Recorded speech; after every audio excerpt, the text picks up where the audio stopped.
Wrong week to quit sniffing glue. Feed me Seymour, feed me all night long.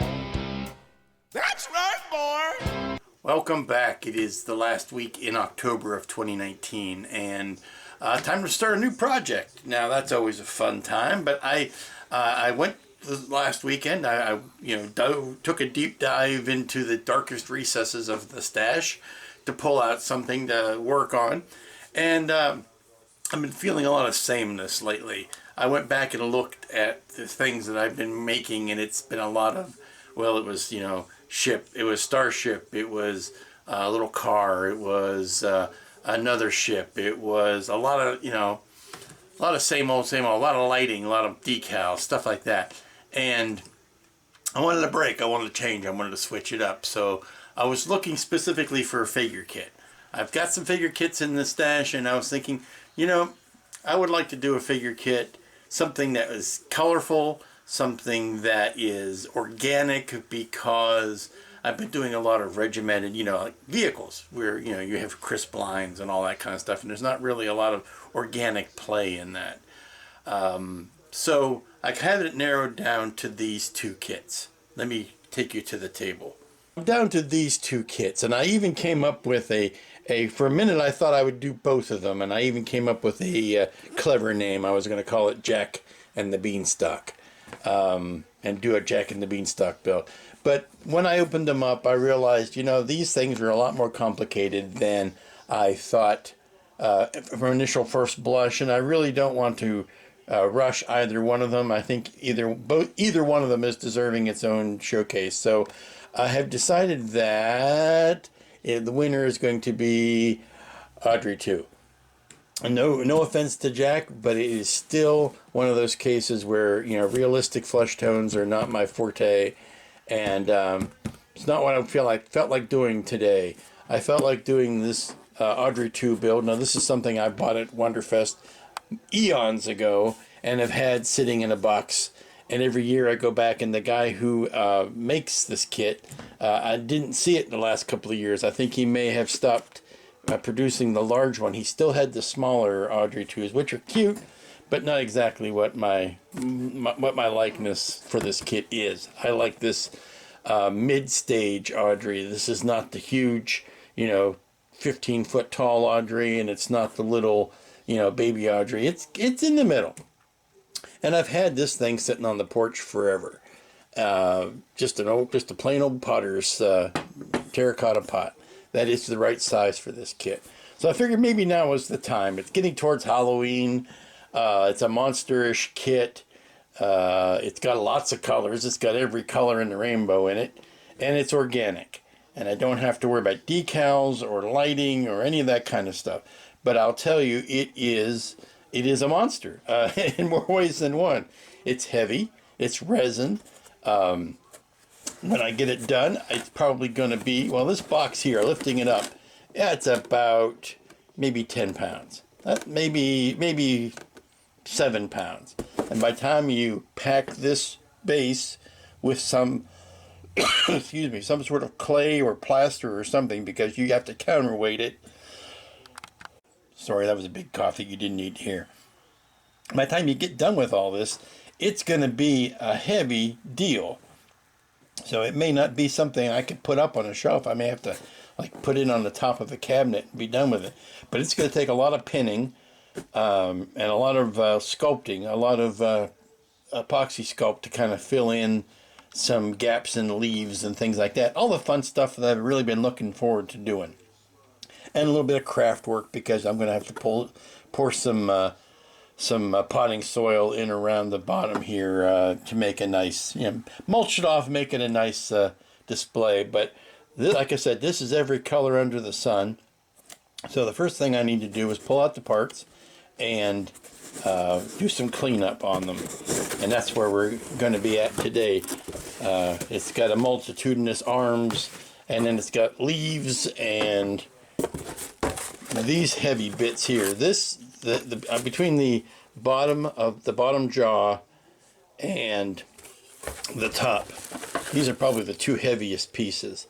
And then they've got to be pinned together and stuck on this body, smooth and pinned into the neck there, and then this needs to be set down into a jar, into a pot, and then we can kind of scatter these leaves around. This is the main leaf that goes on the back.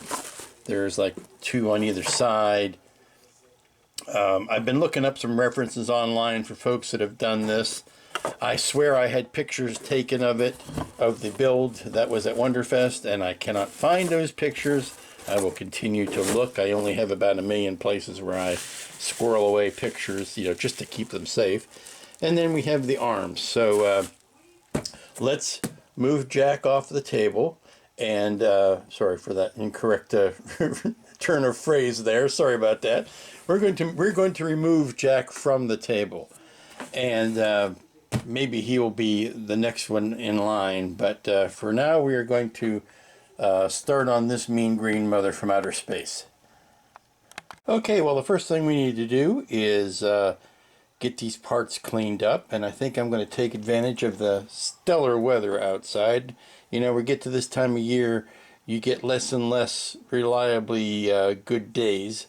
So what I want to do is take advantage of the nice weather and the cool temperatures, and take these parts out on the back porch and clean up the resin. I still need to wear the respirator and the gloves because it is resin, but it's a lot more comfortable to do that outside than it is to try to do it in here on the table. Okay, I've got the 3 main parts cleaned up to an extent, but because these are so heavy, I'm going to have to pin them together. Now, the top jaw here, the top of the plant, that's going to have to be pinned to the bottom, but I'm going to have to paint obviously the inside of the mouth before I close it up, because I just simply won't be able to get to it once I close it up like that.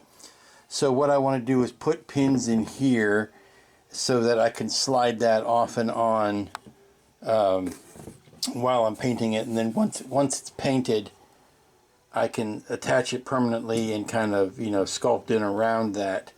But I can't really, like I say, I won't be able to get back into here until or after it's put together, so I got to pin that together. And then once that's done, I want to pin the whole thing to the neck. Now that's going to be a little bit easier to do because the joint here is so much cleaner.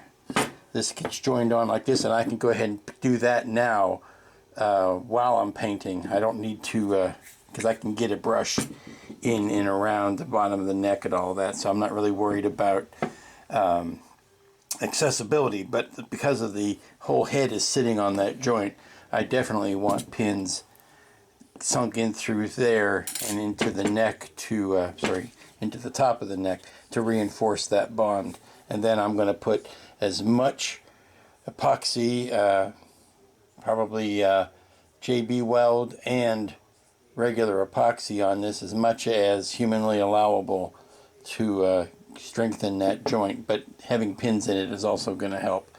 So first let me drill the pinholes in the bottom here that are going to go into the top. Alrighty, the last thing I want to do for the day on this, I think, is I want to make up I've got the neck glued, screwed, tattooed, and pinned into the back of the bottom jaw. I've got the top jaw with a pin sticking out of it.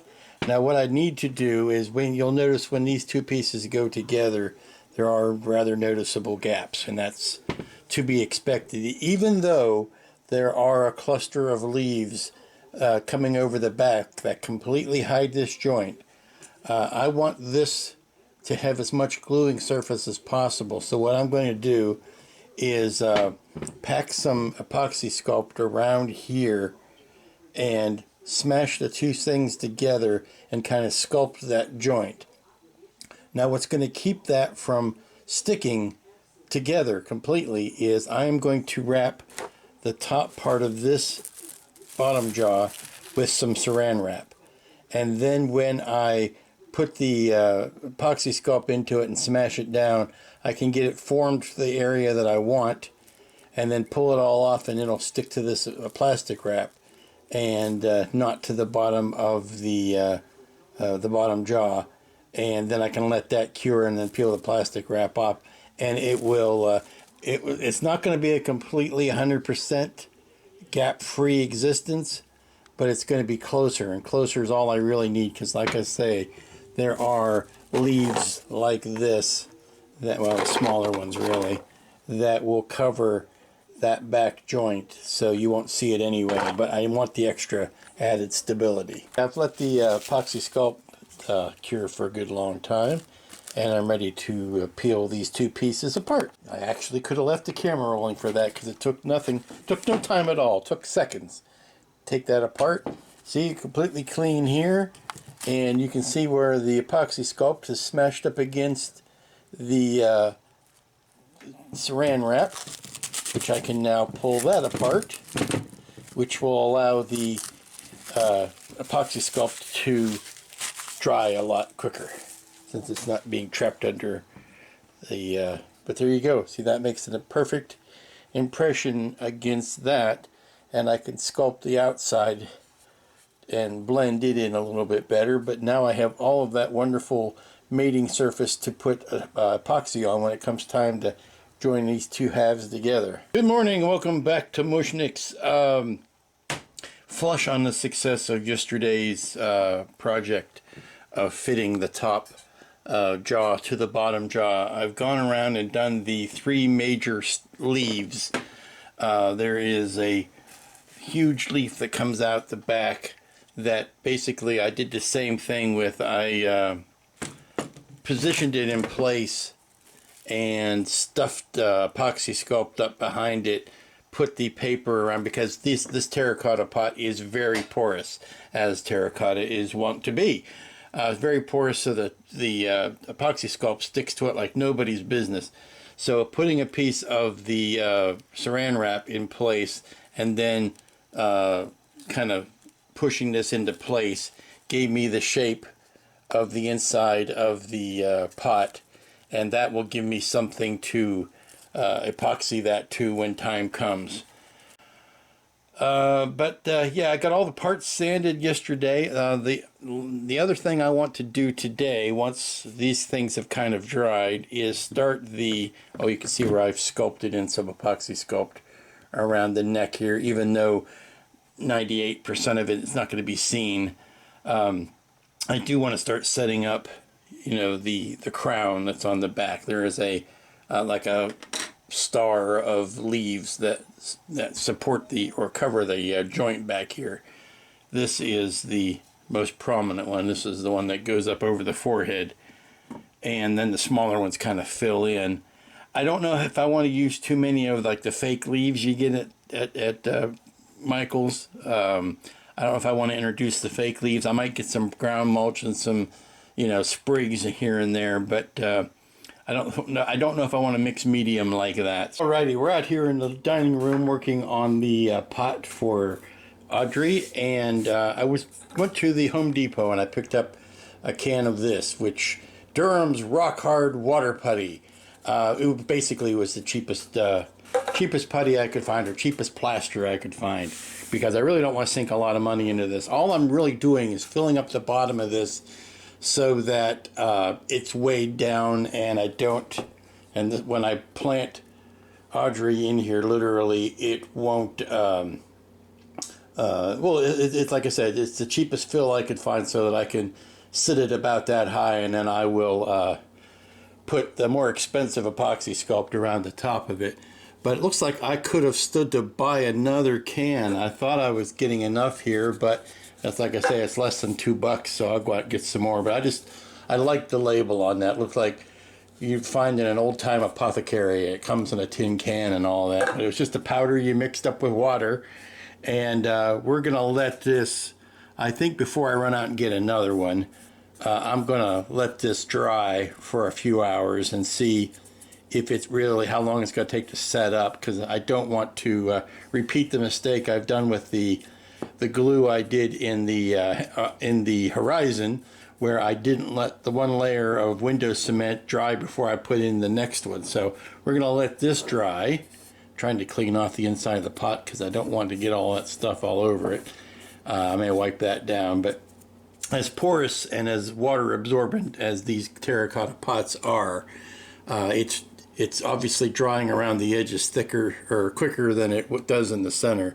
So we're going to let this set. It may have to set overnight before it's completely rock hard. Who knows? I need to wipe that down with a sponge before it gets too much more set up. And if necessary, I'll run out and get another can. But like I said, the goal is to have something that will allow me to suspend the stock about yay high, and then I can pin it from there, and I can actually paint it, get everything ready, and then pin it down once it's done. So not as thrilling as watching paint drying, but we're watching plaster set up. Okay, it's a little bit later. Things are going really well. The plaster is dried hard as a rock, as plasters want to do, but I noticed while it was drying that I heard a couple pings, and that's because this pot had a small crack in it, and as the plaster cured, I think it forced that crack open a little bit wider. So I'm on the fence. I really like the shape of this pot. If I can find another one that is exactly the same shape and size, because I've seen a lot of ones that are taller than this at this circumference, not ones that are this wide but also this squat. So I'm going to see if I can find another one, just because I'm kind of afraid of what's going to happen there. But now I know this is going to work, so I'll go out and get another can of it, because I need to get up to that mark there with the plaster, which will allow me another ½ inch or so of the epoxy sculpt. That way I can sink the branches and stuff down into the epoxy sculpt. So I think I need to run out again. Oh, on the rest of this, I have used the Vallejo surface primer on all these. Of course, it's gray. You're not going to see the difference because gray on gray is not a big difference. And I think I'm going to use a lot of craft paints. So I went out and got some craft colors to start playing with the color inside the mouth as a good starting point. But yeah, I'm going to take the tape off. I wrapped the outside in tape, just to keep me from dirtying it up, but also to reinforce it. And if I can unwrap that, if I can break that pot apart with my hands, if I can yank it apart, then I know it's not going to be strong enough to keep. But before I do that, I need to go out and see if I can quickly find a planter that matches that size and shape. Okay, I'm back from Home Depot, and I picked up another pot just to be safe. They were like what, $2-3 a piece, so I figured cheap insurance, and I got another couple cans of the water putty. So finding one of these without a crack in it was a bit of a chore. I had to go through several of them before I found one far enough down in the stack that it was attractive looking and didn't have a crack in it already. So I'm going to mix up some more of the putty, and I think I'm going to try it in smaller stages rather than pouring it all the way up. I think I'm going to try it by get a couple different batches in there and see if that helps minimize the thermal shock by not having it so full. Welcome back. It is Wednesday. We are continuing work on Audrey 2. And one of the worst feelings in life is that missed opportunity when someone gives you an insult or slams you, and you can't think of something right away, but on the way home you come up with some really devastating insult, or you're having a pun off with your friends and you miss the really obvious pun and you kick yourself later. I had that last night. It woke me up, as a matter of fact. It was a case of, when I was thinking of building Jack and the Beanstalk here, before I decided to put Jack away for another day, even though Halloween was coming up and Jack-o'-lantern was in the air. I missed the obvious joke, and I want to go ahead and say it now so that any of you talkbackers or anybody who wants to leave a message, yes, I thought of it and I got it out first, and it was obviously Big Trouble in Little Shop of Horrors. That's what I should have called the build. It makes me want to go get the Jack figure out so that I can do my combo build of Big Trouble in Little Shop of Horrors. Thank you. I feel so much better now for having gotten that out. It's like sitting on a really bad pun and you've just got to say it. But last night, before I began my troubled sleep, I had a little bit of fun with some Vaseline and a light bulb. And if you keep your dirty thoughts to yourself, I used Vaseline and a light bulb to do this, which is basically to sink the light bulb into the rapidly curing plaster that I mixed up. Also, you'll notice some aggregate in there. That's just some, and you'll see the pink in here. That is aquarium stones. I just needed something to increase the volume of the plaster because I felt that it was, I was using up a lot of it and I wasn't getting a lot of fillage.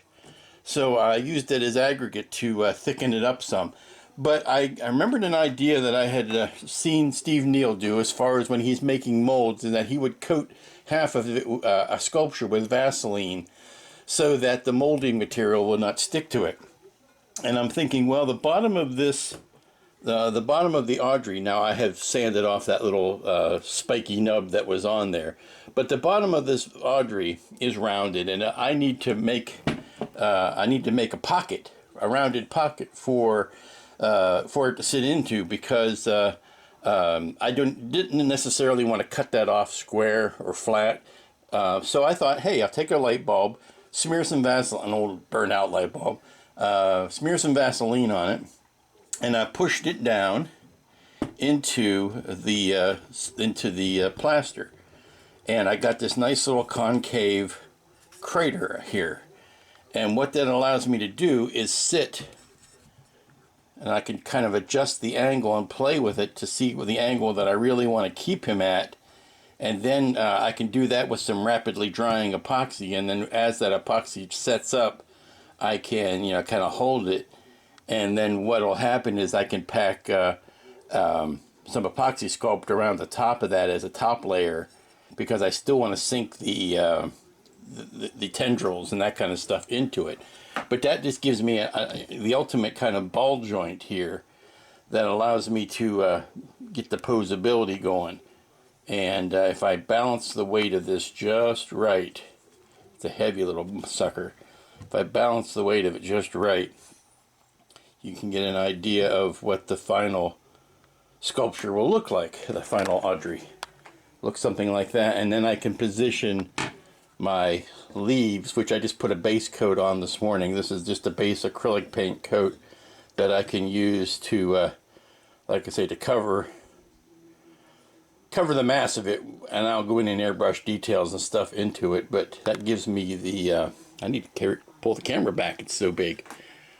But the upshot of this is it makes this thing massively heavy. You can see where the wet plaster, even overnight, is still leaching out into the pot, and it's still darkened there. So that curing is still happening.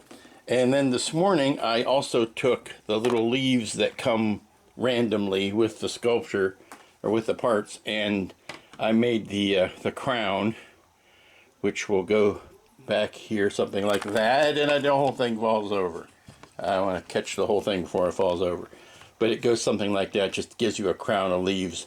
And now that I've got the basic formation of these guys, I can kind of take the Dremel to them and thin out some spots and dress that up a little bit more. I had to put I tacked them together with CA, and then I went back over the joints with the 5-minute epoxy. But now that I've kind of got the shape that I want to do, I want to go back in and sculpt out these edges and thin them out and make it a little bit more dainty looking. Well, no, I'm not introducing a new cooking segment. This is not pasta cooking with Lou. What I've done is I'm simply boiling some water and sticking these long tendrils in it to reshape them, because the arc on them is way too gradual, if you'll forgive the dirty kitchen I have reshaped them into something like that so that I can sit it like this, and I can actually bury that a little bit into the plaster. But what I was hoping to do was to introduce a more drastic curve there. The ones in the tendrils in the kit are a little long. See, now that's the kind of look I'm going for, where it lays on the ground and goes like that. So one more to boil and we'll be good to go. Okay, I'm playing with painting on the inside of the mouth, and this is the kind of stuff I've been enjoying. This is what I've been looking forward to doing. Just sitting down with the paint and some brushes and some Q-tips and some alcohol and just wiping things on and washing them on and dry brushing over them and seeing what looks good. And I think I've got a color palette. I said palette, and it's the roof of his mouth. I just realized that. A color palette that I like, which is a bluish. It's a very. That's why I wanted to paint this model, because it's all the colors. But the inside of the mouth is very blue, with a purple tongue, and something like that. I still want to put the. I got to highlight the tips there more of a white to get that. I put a purple wash over that, and now I need to dry brush out the tips there in the white. But having fun with all of these colors after doing so many gray starships really does the body and soul good to do that. And that is what I'm up to right now. I have to tell you, I just got off the phone with a close friend of the show, and you know him, you love him. It's Paul from Paragraphics, and he has put a bug in my ear about a build up he needs done, and that will be coming up in the next week or so. So after we finish that, we may be taking another trip, another ticket to the moon. So that's drying. This leaf that I made, I actually sculpted that leaf there out of epoxy sculpt because I needed to cover a gap with it, and I may do a couple more, but I think this is ready to get a quick spritzing of the green.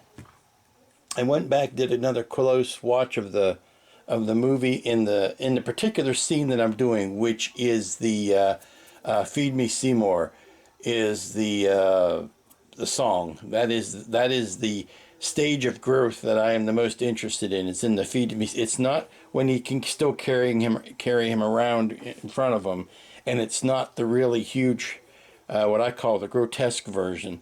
It's the Feed Me Seymour version, and I'm getting my color palettes from my leaves because I realize these are all wrong. Excuse me, but it's giving me the colors that I want, and it also informs the arms that I've made. And I do need to add something to the foliage here, because there are some spiky, pointy, not quite ferns, but almost a spear-like leaf, that there's a bunch of them. By the time you end up fitting this on like that, there are some spiky leaves that come out from either side, and I'm either going to have to sculpt those or see if one of the local craft stores might have something like that in their artificial plant sections. So I'm going to let these dry, come back to them in a bit. Okay, a couple things here. Even though Audrey 2 is a sprawling, expansive plant, I really do need to think about how it's going to be displayed. So I need to try to establish a flat or a vertical existence there, so that I'm not trying to put too much of the tendrils coming out of the back. I do want to be able to put it up against the wall, so I have to be careful not to spread things too far back, at least with the hard materials. I think I am going to end up putting in some of the fake ivy leaves and stuff that you see at craft stores, so that I can kind of wrap around and sprawl out. But as far as the hard stuff that won't bend, I got to be careful about how how that is established in here. And also, I think I've got enough. I don't know if I need the 5th tendril. I look at the picture. The picture only shows 4 of them being used. I don't know that I need to do the one in the back. I like the symmetry of having 4 of them.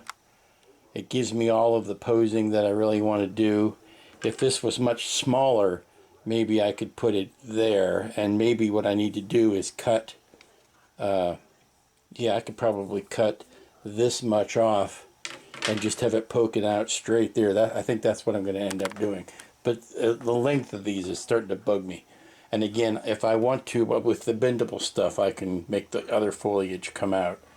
Again, I'm only trying to work with the solid things, and I kind of like this hand-on cheek, but I'm not sure that that's going to end up being the final pose. Depending on how I end up establishing the head, this could go a lot of different ways. It could go something like that. But yeah, I think we're finally seeing the mass of it. And once I get these things nailed down, I can start gluing them. I really am going to have to do the tendrils, paint them, and then stick them in to position. The same thing with the leaves. I'm going to have to paint them and then glue them down to the pot. And then I can kind of putty up around them. I think the last thing that's going to end up going in is going to be the central stalk and the head. I can do all of this kind of stuff while I can still get in around it and allow me some measure of access. Welcome back. It is Halloween. Cue the spooky music. Actually, I'm not going to have any spooky music because I don't want to pay any licensing rights for it. So here we are. We've got a table full of Audrey and Audrey 2. And I have finished massing in the basic colors. Now, like again, I have said, repeated ad nauseum, the particular version of Audrey 2 that I am trying to emulate is the one, it is the one right before Seymour feeds the dentist to him. So it is still the manageable, I'd say about 6 foot, 8 foot tall version, not the super huge one. And so go back and watch that clip of the movie again, and you notice that even though the reference photo here that was on the box shows them to be brightly colored, the colors are kind of muted. Now, granted, it does take place at night in the flower shop, so the lighting is a bit muted. But one thing I've noticed that the leaves in particular are a lot darker. And that's, I would think, the one failure of this kit. This kit is wonderfully sculpted, but the one failure is that you just don't get the idea of flat leaves from here. They have too much weight and body to them. The ones on the head are a little bit more successful. To tell you the truth, though, I wish I had done some of that boiling and bending like I did on the tendrils before I settled on this shape and put so much paint on it, because I would really like them to fit the head more. That's the other thing I noticed, is that the leaves not only were much thinner, obviously, but they conform to the head a lot more. Also, the undersides of these leaves were like a jet purple. They were very, very dark. They were not, I don't believe, the same color of green on top. I believe they were almost a jet black, but they were into the purple range, so I'm going to darken those up some. But the one thing I did notice is that the leaf colors were cooler than what is shown in the picture. They weren't so much of a yellow green as they were a blue green, and they really darkened towards the center. They were a little bit lighter out towards the edge where these spikes were, and then there was a contrasting central vein painted up on the front and on the back. And I think that's where I'm going to start my work today, because we're to the point where, and here's a lousy pun coming. I'm into the point where you can't see the forest for the trees, and if I start doing too much on all of it, I'm not getting anything in particular done. So I'm thinking that I want to start painting things to completion in sections, and I don't know whether to start with the tendrils first or the leaves first. I think I want to start with the leaves first because then I can get them done and glued down to the pot in their final position. Then I can kind of position the tendrils around that, and then finally plant the no pun intended, plant the stalk in the center of it. And I can also be using the epoxy sculpt to, to mold those into place as I go. But I think I want to start with these main leaves first, and I want to do this at the same time because these leaves do all share the same color palette. And speaking of palettes, I know it's a lousy joke I made yesterday. I want to move the head off of here, but I've got the main color masked in, and there's a whole lot of airbrushing that needs to be done on top of that, and dry brushing to bring in all of the tones. But I think I found a good starting point. And of course, it being Halloween, that does look a bit pumpkinish. Okay, it's time to go get some reference. And when I do get reference, I always like to go to the tape. And this is the Blu-ray of Little Shop of Horrors. And I want you to look at the back of the leaves. You can see that red main stalk, and then it kind of blends out into that sickly aqua blue for the veins underneath. And the ring around the bottom of the edge of the leaf has got like a yellow tinge faded into the perimeter, and then it goes to those orange spikes, and that's the same on both leaves there. So that's going to give me my color scheme for the back of the leaves. You can see that there's also a variety of leaves underneath the chin that are not included in the kit, and I think I may have to make those up out of the epoxy sculpt. I could sculpt in some new leaves. I think I'd rather do that than rely on going to the craft store and getting paper leaves, because I really don't want to introduce those paper leaves if I don't have to. And you can also tell on the stalks, on the vines there, the color scheme for them, how they start with a purple flower there, or a purple offshoot, and then they go to a darker green that fades to the lighter green, and then the pattern repeats itself as it goes out to the end of the stalk, where it's a dark green to light to purple, to dark green to light to purple. That's going to help me painting on those. And you can see the overall details on the top. It's going to be that sickly blue again, ring on the background, and then the green veins going through the top of that. Let's see if we can find a good spot at the top of the leaf to show you. Here's another excellent side view where you can see the colors that I'm going to have to introduce on the top of the head there. There's a red, and this, I've noticed this on both sides. Right here at the jawline, there's like a red area, and then there's a violet area behind that needs to be kind of shaded in before we put the leaves in it. And you can see those leaves on the crown there are a mixture of the yellowish green and the cool green, so that'll give me some good contrast there. And there's some blue on the jaw there.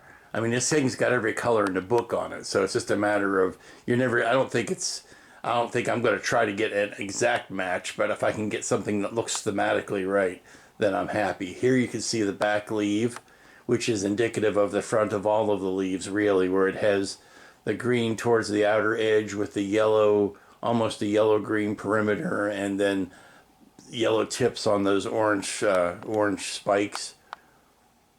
So it's going to be a big fun thing of hand painting once I get the airbrushing in for the general areas.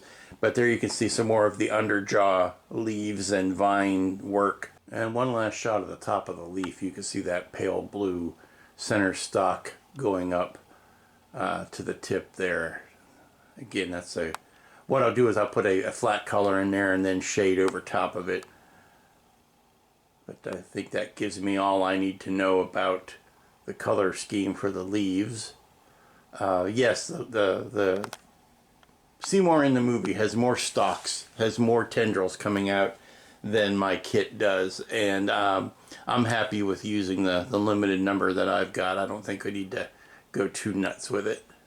There's probably the best color reference I can give you for the overall look in the head. You can see the blue gums. Now here's something I've always wondered. Audrey is basically a new creation. He's like, what, a week, maybe 2 weeks old. And this is the first time you see him at this size, yet his teeth are already rotted and have gingivitis. They should be brand new, white, shiny teeth, I would think. I know it looks more dramatic to have cavities and crust on there, but it's the same. To me, it's the same Hollywood trope as, you know, what you do to the gremlins. The gremlins are brand new creatures, but you make them look like they already have old teeth and old fingernails and things like that. That's the kind of thing I worry about, you know. It's my mind welcome to it. Okay, so I've been going in and throwing in some tones on these big leaves and on the crown of leaves. And I gotta tell you, it's weird. It's 100% in the sculpt of these leaves, but they remind me more of alligator skin than they do of actual leaves. I don't know why the sculptor of this felt the need to introduce texture into every square millimeter of these leaves. You know, most leaves, most of it is flat. I mean, I don't think it was the same guy who did this, because these leaves are coming out quite nicely. They're not textured to within an inch of their life. They've got actual veins in them. They've got edges. This just, I have the unnerving look of an alligator skin on the top of this. It looks like the teeth sticking out of the side of an alligator and the end of a head, and now I cannot unsee that. It's just not giving me the delicateness of a leaf like it ought to. And yeah, I know they have some body to them. These leaves aren't meant to be secondary like the ones on his head or the ones around the base, but it's just I'm struggling with that mental image now, and I'm trying to make them look more like leaves and less like big chunks of alligator. Okay, I think I need to step away from the leaves right now. I'm starting to overwork them. I painted in the major vein, the major stalk, stem, whatever, with the light blue, and I can't say I'm all that wildly enthusiastic about it, but I have to remember what it's going to look like in context. I think it looks better in context than it does just sitting out in the open, but I also have to think about the fact that the actual filming prop, these details are a lot more subtle than they are here. The vein, for lack of a better term, this major vein here is a lot bigger in proportion than it is on the actual prop, so the details aren't quite as fine here as they need to be, and by the time you paint them in, they look more obvious and blatant than they should. So I'll probably go over this with something to kind of dull that back down. I'm liking the leaves on the head. I'm liking those. But again, those actually were molded to look more like leaves from the beginning, so you're already starting with an advantage there over these. And I gotta paint in that back main stalk of vein there, which is kind of a reddish black, and get those guys in. But I think maybe I want to turn my attention to these stems next, because I think maybe their simpler paint scheme might be more forgiving of the paints and of the detail that's sculpted into them. So we put these guys away for a minute and pull the other parts out. Okay, because I can't leave these leaves well enough alone, I am going over them for the 20th time. I did something on the head that I'm rather proud of. If I can turn this around without it falling. Well, no, I probably can't. But, oops, pardon the chair squeak. But look at that. Starting to put some of that pink or the red and violets into the back of the face. A little bit of the lighter color here, the lighter orange. Really starting to throw some good color changes in here. Some good gradual stuff. Okay, get out of the chair. But there you go. See, starting to lay in those colors that are really going to play or show off the front of his mouth. And on that side, just a little bit of reddish here, and then the violet around it. It's really strange how strong this violet color is, and I'm using the Comart transparent violet. What it's doing as far as bringing out these colors, it's really doing some amazing stuff. Again, the Comarts have never failed me. Continuing, you may notice these are a brighter pink than they were last time. That's not the permanent color. What that is going to be the undertone, and then I'm going to do a dry brushing of a more lilac over top of that. But I wanted to have something underneath there to do some pre-shading. But I'm happy with these gradients that I've got in here. I'm not really wild about this texture. I know that I mean, that's the way it's sculpted, but in the actual movie or on the actual prop, these are very smooth, and I don't know why the sculptor felt compelled to put all this chunkiness into it. Whether he's trying to indicate leaves or what, but it really doesn't get borne out by anything in the film. So the leaves are turning into a mess. I want to get away from them. I do need to come back and do another pass on this yellow to bring that up a little bit, and then I want to put I don't know, a milky white or a milky beige over these veins to kind of knock those down a little bit. But I think I need to, I've been working on this pretty much non-stop all day, and I need to step back and enjoy the one good thing that I did, because I'm really liking how that the back of that head is looking. Good morning, people. It is Friday. It is November the 1st. It is Friday. It's the last work day of the week, and we're going to finally start putting some of this stuff together. Now, you see I've got those guys, the tendrils. I've got those, I put a coat of satin primer on them, or satin clear coat on them this morning, because the nice thing about Audrey is it is glossy. It's not a flat, you want to be alive, you want it to have a little bit of life to it, you want it to be semi-glossy. It's not real glossy. I'm getting the inside of the mouth and the tongue are real glossy, but the rest of it is a nice satin coat. So I've got the tendrils with a satin coat, and I've cleaned the pot up. Now it's gotten some paint overspray in the last few days, so I actually took a sanding block and just sanded it down, because it's that raw terracotta that you can sand. And I'm getting it ready to glue in the tendrils. I also want to get the leaves glued in today, but I'm still not quite 100% happy with how they look. And that will leave me, obviously it's Friday, I'm not going to finish today, but it'll leave me next week into getting the central stock painted and stuck in, and then all the detailing work that needs to get done. But I can get those pieces kind of done and out of the way if and concentrate on this if I can get the pot kind of done and out. Now, I did go in this morning and paint in these details by hand, and they're looking pretty good. I'm going to check the video again just to make sure my colors are what they ought to be. But I want to put one last, and I've worked on the back leaf again. You can see that blood red central stock is in there, and I think I even want to put a fine black line up through there, or a really dark red line through there.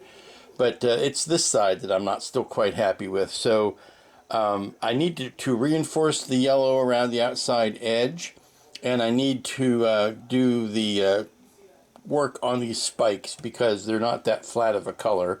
So I get those guys painted. If I can get them painted and sprayed and also put into the pot today, then that will be a goodly amount of work. I still have figured out that I need to make up some leaves to go around the chin I don't know whether I was a bad boy and used up too many leaves for the top and should have saved some, but that's the price you pay for not providing any instructions in the kit. So it didn't tell me which leaves to use and which ones to leave out. I see what I said, to leave out. So I used them all on the upper crown and a little bit of the back bit, and didn't leave any for the chin. So these are easy enough to sculpt, so I might sculpt up a few more and make those the chin, the underside leaves. They'll be smaller anyway. So let's stop the yapping and get to work. Okay, I've just taken the first big steps. I've epoxied in the tendrils. I'm going to be sculpting up around those with epoxy sculpt, and then I'll put a layer of, I don't know whether to put coffee grounds or actual potting soil. Maybe potting soil would be okay. Maybe I'll look in the model railroad world and see if they've got anything that would be a good substitute. But actual potting soil wouldn't age. I mean, I've seen, plants with potting soil in it that, years and years later. So maybe that'll be what I fill in around it with. But these guys are glued in. Then the next thing to do is make myself happy with these leaves, which I am still not happy with. Not ready to call them final, at least. But get the leaves in, and then move that whole pot aside while I work on the stalk and the head. Okay, it's taken a grand long while, but I think I'm finally happy with the main set of leaves.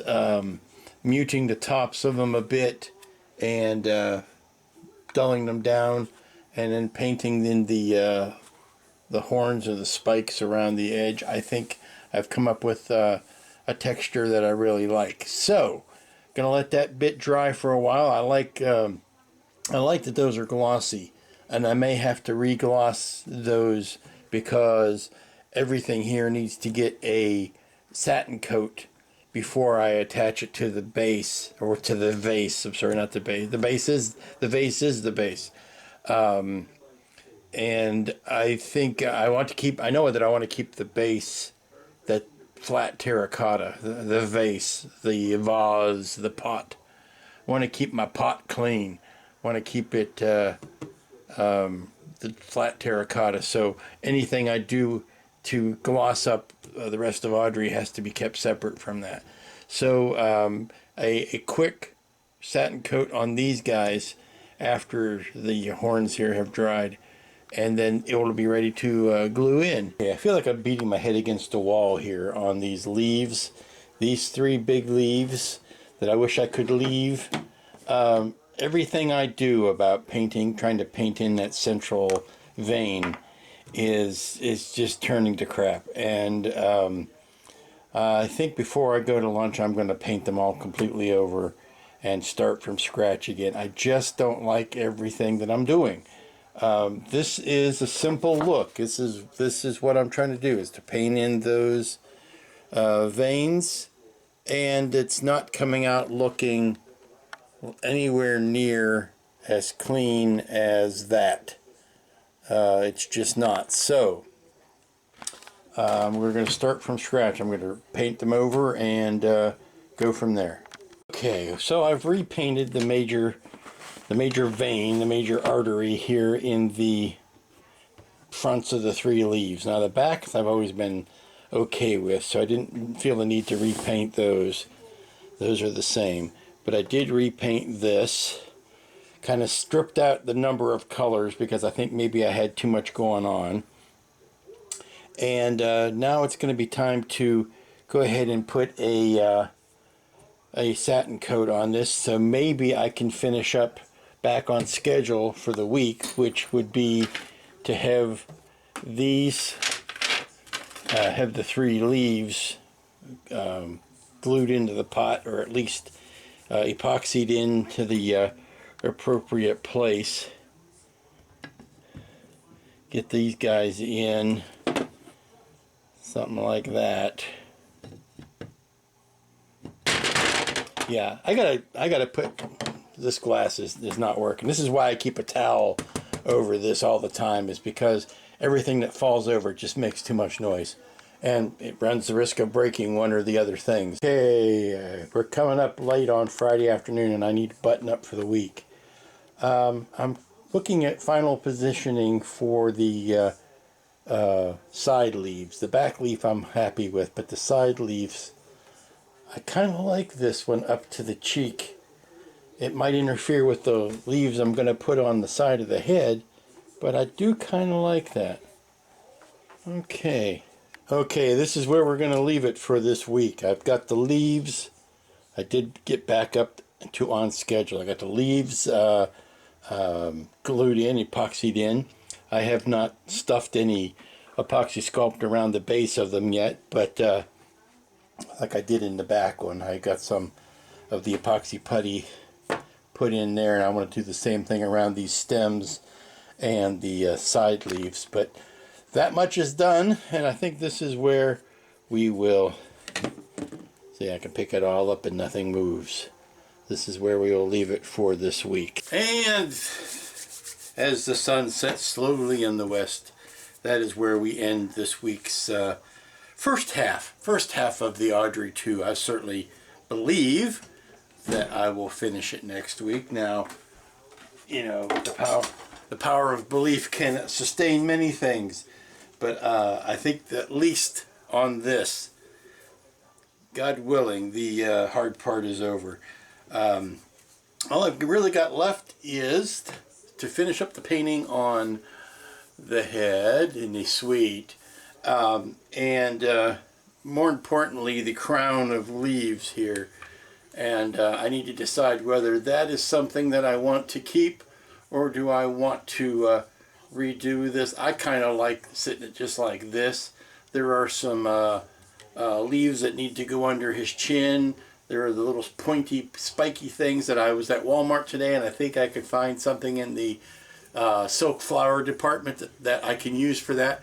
I was looking at trying to find the little curly Q things, and if I have to, I can paint up some wire and hot glue that down. So that'll all be next week's work, but we're certainly well on the way to finishing this. And then we'll get back on to maybe getting back onto Jack, and that would complete our Big Trouble in Little Shop of Horrors twofer. So until next week, when we will be finishing this up, I can say be good to each other, and don't feed the plants.